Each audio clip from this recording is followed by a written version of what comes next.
My Sil bullied my autistic son, I defended him, and now my family sides with her. Original post, I, 32F, have a 7-year-old son who's autistic. I also divorced when we found out that Greg, my son, was autistic, because my husband was ashamed of having a weirdo as a son and demanded that we give him up for adoption. I simply denied, he got mad and left. My sister-in-law, Mary, 28F, literally hates my son. Since the day we found out he's autistic, she was constantly saying that I need to get rid of him because I will soon feel embarrassed.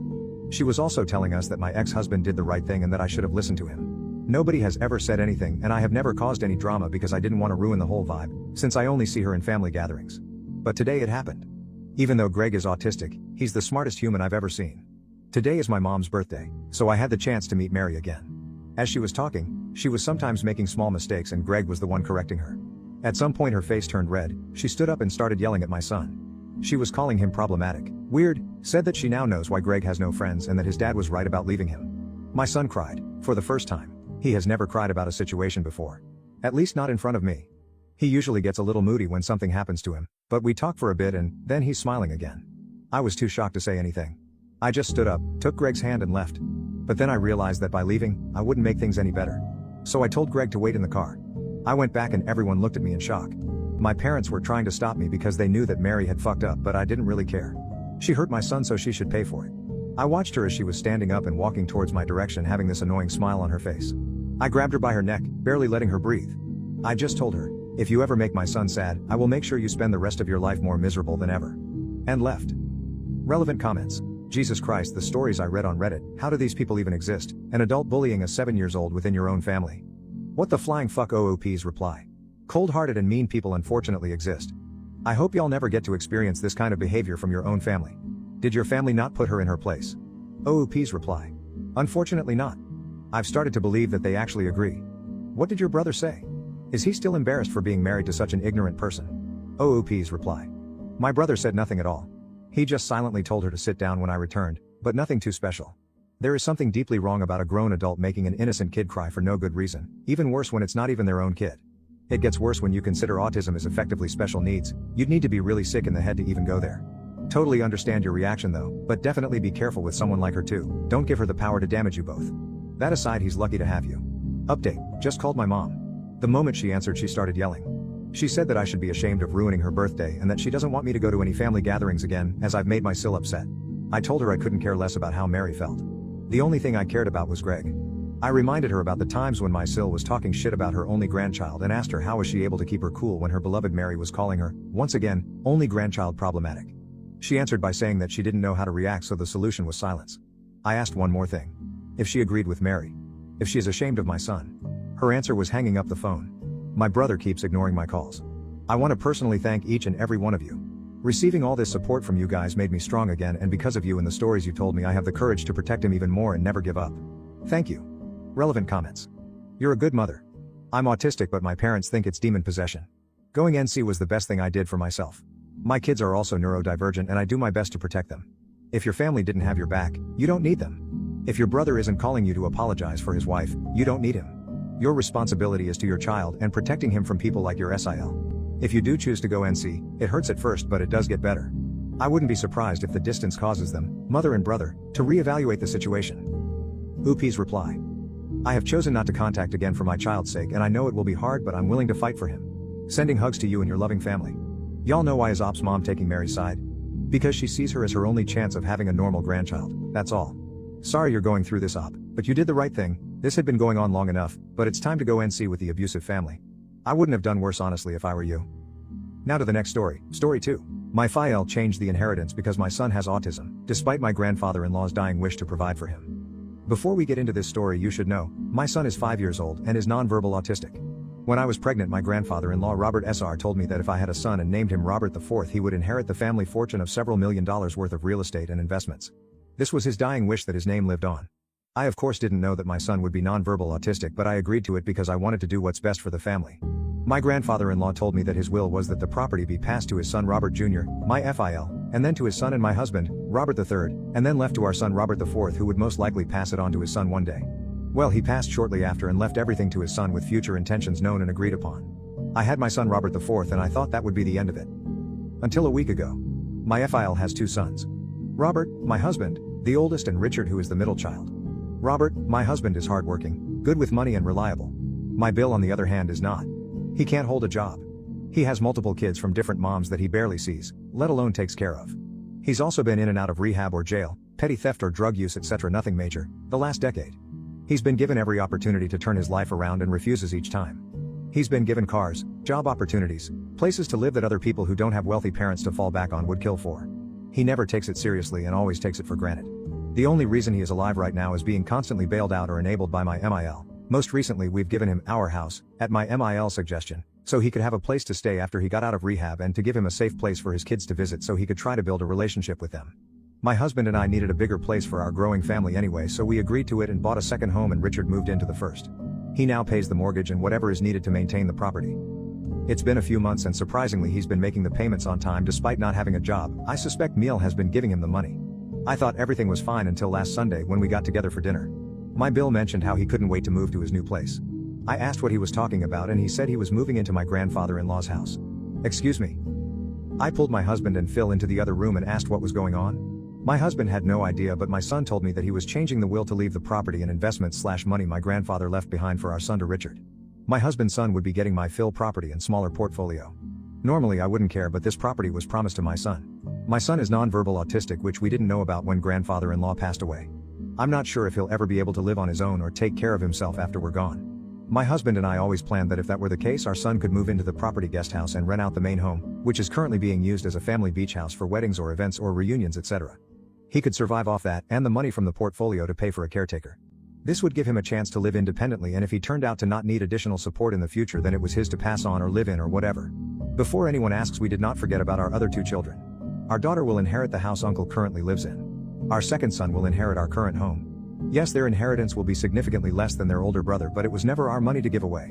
Grandfather-in-law, who was the original owner of the property, made it very clear that he was leaving this for my oldest son and him alone. We want to stand by his wishes. My MIL and BL both knew of this plan. They told me they were supportive of my efforts to provide for our son's future and that I was a good mother for thinking so far ahead. I was deeply upset by this news and asked why he was changing his mind after promising to his father and to my husband that he would pass this on to his grandson and great-grandson. He said that he always intended to respect his father's wishes, but that our son Robert IV didn't live up to the namesake expectations that he's sure grandfather had for an heir. Yep. My son wasn't worthy because he was autistic. Since he knew that my husband would honor his word and leave it to our son, he thought it would be best if he cut my husband out altogether and leave it to his other son Richard. I asked him why he would leave it to someone as reckless as Richard when his youngest Rachel was more financially responsible. He said it was because only a son could be an heir. Apparently my MIL has also been pressing for months to give Richard the home, and that Richard told him that he deserved better than our charity. That since we had two homes, that we saved and paid for on our own, that it was only fair if he was given grandfather's property and money. I immediately excused myself, grabbed my kids and left the house. My husband and I talked, and while he's upset about what happened legally, Grandpa left the home to his dad and he isn't obligated to leave it to him in spite of his promise. He says that he's sure we'd find another way to provide for our son if he needs it. That, however, isn't good enough for me. We busted our butts and sacrificed so that we could give all of our children a home to live in someday. Now we're being put into a position where we have to choose which of our children get a home. Not to mention, if our son does need additional support and income, he's going to have to live with us and off of our income and will not have the chance to be independent. This is when I thought about the dirty little secret buried in the family skeleton closet. 2 years ago, my husband and his two siblings were given those DNA tests for Christmas and found out that Richard was only their one-half brother. They confronted MIL, who admitted to having an affair, but she didn't know if Richard was FIL or her lover's child. When she got pregnant, she apparently ended the affair for good and hasn't strayed since. She begged her kids to not tell FIL because Richard needed his support. She said he would disown him and divorce her if he ever knew the truth. For the sake of keeping the peace, and since this wasn't my side of the family drama, I agreed to never speak about it again. But since we're breaking promises and going behind each other's backs, I just might print out his one-half brother status and mail it anonymously to Phil. This of course will implode the family, while I happily watch from the sidelines, as well as securing my son's place as the inheritor of the family fortune. After all, only a son can be an heir, and Richard is not his son. A few days later, added to the post in response to people commenting on the post and readability. Edit: I'd like to give some more context to those in the comments. I am not rich by any means at all. My parents grew up in poverty and worked their way up to lower middle class. I'm not educated beyond high school, and even then I was average at best. I'm neurodivergent like my son, but at a higher function level, and did not do well in subjects that did not interest me. My husband and I met on a high school track field, and it was love at first sight. His parents did not want us to be together. I was not the girl they picked out for him, and I didn't come from the right kind of family or come from the same religious background. My husband knew choosing me was going to make his life harder and he'd have less support, and he did it anyway. He lost his college fund, so he joined the military. I worked in a pizza shop while he was in training, and we got married right after, and I moved into his 2-bedroom apartment he shared with a guy from his work. I worked at a Waffle House around the corner while he took college classes online. We worked hard to get where we are now. He got out after finishing college and we moved back home and bought our first house, a small 3-bed 2-bath. I want to point out that in the first 5 years of our marriage, while they didn't accept me, they were never mean or rude to me. They called their son regularly. They were always cordial about me and asked how I was and always sent gifts on Christmas and our birthdays. After we moved back and they actually got to know me, we became a lot closer. I also converted to their religion, and I felt like they were starting to accept me, and when I got pregnant with our son, I was officially a part of the family. I did not see any reason to not trust them or believe them when my grandfather-in-law asked me to name my son after him. My husband is a very sincere and honest person, so when he told me they were serious, that's all I needed to hear, and I agreed to it for the sole purpose of securing a better future for my son. I wanted to name my son after my own father and grandfather, and they knew that, and it was incredibly difficult to go to my dad and tell him I changed my mind and he wouldn't be named after him but instead after my husband and father-in-law. I could tell he was disappointed, but he agreed that I was doing the right thing for our son. So for them to put me through that, robbing me of the chance to pick the name for our firstborn under the promise of he will want for nothing, and then to snatch it away because he wasn't the kind of namesake you wanted, because he was autistic, because he wasn't the perfect heir they imagined, and they expect me to bite my tongue and be okay with my son being screwed over. Hell no. We're going to be visiting my extended family for the summer next week. I'm going to have my friend mail it from a local post office a week or two after we leave, so there's not a trace back to us, and we'll see what unfolds from a distance. Edit, Jesus people. I get it. I will clean up the story. Look. I added periods. Are you happy now? Small update on same post a week later. Small update. I've taken the comments seriously and I have formulated a plan to orchestrate this from the shadows. So far I've executed steps 1 and 2. My mill has 2 sisters. One lives only an hour away and has a drinking problem and loose lips after she's had a few. I figured if anyone had dirt on who Richard's biological father is, it would be her. I dropped by unexpectedly at Great Auntie's house with a nice bottle of tequila, and after a few she was in the golden state of being sober enough to accurately spill the tea but drunk enough to forget telling me. I've got a name and that he was local to the area. I've decided to hire a PI whom I just got off the phone with. I've asked him to find the guy and let me know when he does. I'll update with the next step once he's been found. Final update on same post a month later. Final update. I apologize for making everyone wait so long to close this saga. I was visiting my family when one of my children got very sick and was hospitalized for a week. They are doing well and we are home now and will be getting surgery to correct the problem soon, so there is no need to worry on that end. That being said, up until a few days ago my entire focus was on my child and their well-being, so I put all of this on the back burner. I found Richard's biological father fairly quickly via PI and requested that he collect an item with saliva on it and send it to a company with Richard's toothbrush I stole while visiting a few weeks ago before I left to see if they were in fact a paternal match before I put my plan into motion. I received confirmation via email and requested Richard's father's address from my PI and got to work. I called my friend and told her to expect a package in the mail and asked her if she could open it and put the sealed, addressed and stamped envelope in the mail for me, and she agreed. Inside that envelope was a letter I typed and printed from the hotel office area claiming to be my MIL, and that I recently found out via DNA testing kit that my husband wasn't Richard's father and that the only other man it could be would be him. I told him that I had hired a PI to collect his DNA so that I and he had 100% proof of his paternity to Richard, and the DNA was a match. I told him Richard wanted to meet him at least once so he could have some closure and offered him a large sum of money if he could make this happen. I then created a fake email account with my MIL name and told him if he was interested to email me. I also included the DNA test and paternity test results. A few more days passed and I had an email agreeing to meet. I emailed him telling him to come by my in-laws' house at the regularly scheduled weekly family dinner time. I told him that my husband was aware of the affair and has chosen to forgive me and that he will be present at the meeting to ensure that nothing happens between the two of us, and once Richard has closure my husband will write him the check and he is to leave and not contact me again. He told me that he understands and agreed, but that if Richard wanted to continue a relationship with him he would do it. He never had any children of his own when he was younger and was excited to learn he had a son. I told him that was Richard's choice, but to never contact me or my husband again. I also told him to bring the paternity and DNA tests with him as Richard wanted to see them and I didn't have any extra copies. I gave him specific instructions to not knock or ring the doorbell since my daughter gets notifications on her phone when someone rings and she didn't need to know about him unless Richard wanted her to. I told him the door would be unlocked, it always is for family dinners, and we would be waiting in the dining room. In order to spare Rachel from being dragged into this any more than she has. I called her a few days earlier and told her that I had bought tickets to a show happening on the same night as the family dinner and had forgotten about them before I went on vacation, and asked her if she and her husband would like the tickets. She said yes and thanked me, and I went online and purchased 2 tickets and then texted them to her. The only wrench in my plan I didn't anticipate was being in the hospital with my child at the time that all hell broke loose. I was in the hospital with them for about 3 days while my husband was at the hotel with our other 2 when he got the call from File. Mill's affair partner shows up as scheduled with the DNA and paternity tests and thanks my MIL for arranging this meeting. He apologizes to my FIL for what he did so many years ago and that he hopes he can forgive him someday, and then hands the papers to my Phil. He then goes to Richard and tells him he's so grateful that he wanted to meet him and asked if he had any questions for him. Mill doesn't say a word and is completely frozen, and Richard has no idea why this man is shaking his hand trying to hug him as FIL is frantically flipping through the papers. Boom. Fael starts screaming and cursing and comes to Richard's bio father to hit him when Mill comes in between them and starts begging for forgiveness and that it was so long ago and she hasn't seen him in 20 plus years, etc. Fael screams at bio father to get out before he kills him and bio father takes off out the door. Fael flips his shit and calls Mil a lying wait zero re and to get out of house and to expect divorce paperwork from his attorney, and she drops to her knees begging him not to do this and to think of Richard. Fael then turns to Richard and tells him that he's relieved that a lying stealing POS drug addict was never his son and tells him to get out and take his ex-wife with him. He then storms out of the dining room and starts packing all of Mil things and throwing them in the hall by the front door. Richard eventually takes his sobbing mother off the floor and leaves. After they're gone, Fael called my husband and told him what happened, followed by Richard. Richard says that Mill is with him at our house he's renting. He then demands that my husband abandon me and our sick child and fly home so that he can talk to his dad and fix things, and that he doesn't want Mill living with him when he moves to his new house. My husband tells him no, that he will come home as scheduled and talk to Fael then and hang up. My husband then calls me and tells me what has happened, and I ask him what he wants to do. He says he's okay and right now we're just going to focus on our family and we'll deal with this when we get home, and we turn off our phones until then. We get home and I have a million missed calls from everyone. BL got drunk and showed up at Fael house later that night demanding he take her back and that she's his wife not his, and it's his job to take care of her and that there isn't room for her at his new house. My Fael, as predicted, tells him that there is no new house now or ever, that only his son will ever inherit that house and to get out. BL then punched Phil and Phil called the cops and had him arrested. Fael froze all of the bank accounts so Miel couldn't bail him out. Sil finds out about this the next morning when Mill calls her freaking out that Richard never came home the night before and Fiel has blocked Mill's number so she can't call him. Rachel calls her dad and tells her what happened the night before and that Richard is in jail. Rachel then lets it slip that she already knew. He then asks if Richard or Mil knew and she tells him that they did, and he told her he was disappointed that he didn't tell her the truth before and hangs up.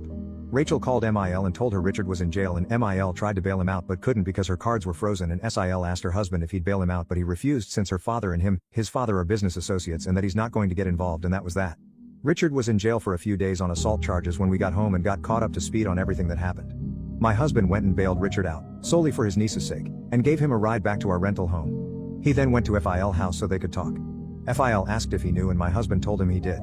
Phil asked him why he didn't tell him the truth and my husband told him he wanted to but that his mom begged him not to and that she was sorry and that it would never happen again and that he wanted to protect both of them and his siblings from the pain of a divorce. Fil told him he understood and that his mother shouldn't have put that burden on him and that he doesn't know what he would have done if he was in his position but that he forgives him. He told Phil he bailed Richard out and Phil says he doesn't care and that my husband can be there for him as his brother but he's done having him for a son. He says that Richard knew for years that someone who wasn't his father had bailed him out and taken care of him again and again and Richard never appreciated it and that he was done. He asked Phil if he was really divorcing his mother and he said he was. If she had told him about the affair when it happened they maybe could have worked past it, but she lied to him for decades and he can't forgive that, and he can't forgive that she passed off another man's child as his son. He's done with her and never wants to see either of them again. He then apologized to my husband about the house and that he knew it was wrong and that all of this has reminded him about the importance of keeping your vows or promises. He would have his attorney correct the will to its original state before filing divorce proceedings. Fil and Mil signed a prenup with an infidelity clause so she will get nothing she didn't come into the marriage with, so she cannot interfere with the will or the house anymore. He did however request that my husband honor his request and not allow Mill or Richard access to the property. My husband agreed but said that he still needed to make sure that his mother was taken care of. Regardless of what happened, she's still his mother. Fil then offered to build a Mill suite at our rental home with Bill so she could have somewhere to live and someone could keep an eye on Richard and his kids. My husband asked if he would drop the charges against Richard for the sake of his kids and my Fil said he'd see what he could do about it. My husband thanked him for talking to him and that he'd see him again once our child was feeling better. My husband called my Mil, who is still a wreck, and told her what they talked about and about her moving in with Richard and she's lost it. My husband then reminded her of their prenup and that he had kept her secret for as long as he did and now he needed to stand with his dad, and she reluctantly agreed. He also spoke to Richard, who was also pissed off that he wouldn't be getting the property and now would have to share the house with his mother, and my husband also reminded him that we bailed him out and are letting him live in our home at cost. The least he can do for us and his mother is let her live here too. He also reluctantly agreed. Finally my husband called his sister to see how she was doing. She and Fil had a long talk and they're doing okay. He was disappointed that neither Rachel or my husband told her the truth and that hurts, but that he still loves her and that he will always be there for her, but that he just needs some time to work through things and he's going to call her and my husband when he's ready for us to have a family dinner again, but that we'd be going out to eat from now on. My husband and I had a long talk about how he feels and he says he feels good getting the weight off his chest and having it out in the open. He feels bad about his mom but that she made her choices and has to stand by them and that he will make sure that she is taken care of if Richard drops the ball. We aren't sure what that looks like yet, but we'll cross the bridge when we get to it. I asked him how he felt about the will being reinstated and he said that he's relieved that we don't have to worry our son anymore and that he's grateful that everything worked out the way God intended it to. As for Richard's bio father, he emailed me after the dinner and asked what the hell happened, and I told him my husband couldn't handle seeing the man who slept with his wife in person and lost it. He was free to reach out to Richard and arrange a meeting if he wanted to and to not contact me again. I sent him Richard's phone number and deleted the email address. I have no idea if they are in contact or have any current plans to meet. Thank you to everyone for following my story and for all of your advice. I hope I never have to do this ever again. Being a master manipulator just isn't for me and is quite frankly exhausting, but for my son it will always be worth it. Thank you for watching. If you haven't subscribed yet, please do so and hit the notification bell to stay updated with more shocking real-life stories happening around you.